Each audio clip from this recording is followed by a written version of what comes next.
Assalamualaikum warahmatullahi wabarakatuh. Yang saya hormati dosen pengampu dan rekan-rekan sekalian. Perkenalkan, nama saya Nurbian Gopri dengan NIM 2306468. Pada kesempatan kali ini, saya akan mempresentasikan tugas akhir saya pada mata kuliah Tata Tulis dan Karya Ilmiah dengan judul Sistem Kendali Otomatis Penyiraman Taman Berbasis Solar Cell. Bab 1. Latar belakang. Energi matahari sangat berpotensi untuk dimanfaatkan sebagai minyak, pengganti minyak, batu bara, dan lain-lain.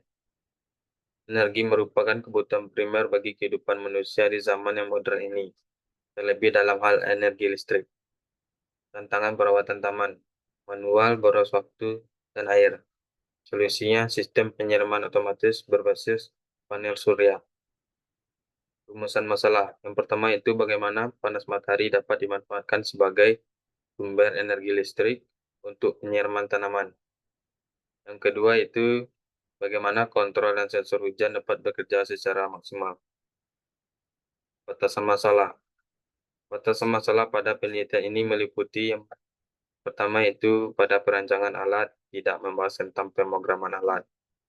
Kedua, tidak membahas tentang tegangan yang masuk ke aki. Tujuan penelitian. Tujuan pada perancangan ini yaitu untuk mengetahui kinerja rancangan penyiraman tanaman dengan menggunakan solar cell sebagai sumber tegangan. Dan untuk mengetahui sistem kontrol dan sensor hujan dalam penyiraman tanaman secara maksimal. Manfaat penelitian. Manfaat yang dapat diperoleh dari perancangan ini adalah yang pertama itu pemanfaatan panas matahari sebagai sumber energi utama untuk penyiraman taman otomatis. Kedua, meringankan pekerjaan masyarakat dalam penyiraman tanaman. Bab 2. 1. Sel surya. Sel surya adalah sebuah alat yang tersusun dari material semikonduktor yang dapat mengubah sinar matahari menjadi tegangan listrik secara langsung.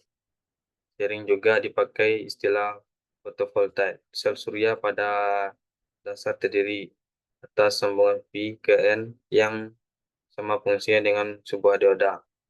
Sederhananya, ketika sinar matahari mengenai permukaan sel surya, energi yang dibawa oleh sinar matahari ini akan diserap oleh elektron pada sambungan P ke N untuk berpindah dari bagian dioda P ke N dan untuk selanjutnya mengalir ke luar melalui kabel yang tersambung ke sel.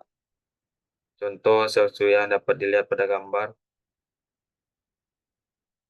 Yang pertama, sel surya polikristalin. Yang kedua, sel surya monokristalin. Dan yang ketiga, sel surya amorphous. Kedua itu aki. Aki adalah sebuah alat yang dapat menyimpan energi, umumnya energi listrik, dalam bentuk energi kimia. Contoh aki adalah baterai dan kapasitor. Aki termasuk dalam jenis sel sekunder, artinya sel ini dapat dimuati ulang ketika muatannya habis. Ini karena reaksi kimia dalam sel dapat dibalikkan arahnya. Jadi, sewaktu sel dimuati, energi listrik diubah menjadi energi kimia. Dan sewaktu sel bekerja, energi kimia diubah menjadi energi listrik. 3. Inverter. Inverter adalah perangkat elektrik yang digunakan untuk mengubah arus listrik searah menjadi arus listrik bolak-balik. Keempat, baterai kontrol unit. Digunakan untuk mengatur arus searah yang diisi ke baterai dan diambil dari baterai ke beban. Yang kelima, solenoid valve adalah kutub yang digerakkan untuk energi listrik mempunyai kumparan sebagai penggerak yang berfungsi untuk menggerakkan piston yang dapat digerakkan oleh arus AC maupun DC. Pada keterangan gambar yang gambar angka 1 itu valve body, yang kedua terminal masukan, dan ketiga terminal pengeluaran. Yang keempat coil, yang kelima kumparan gulungan,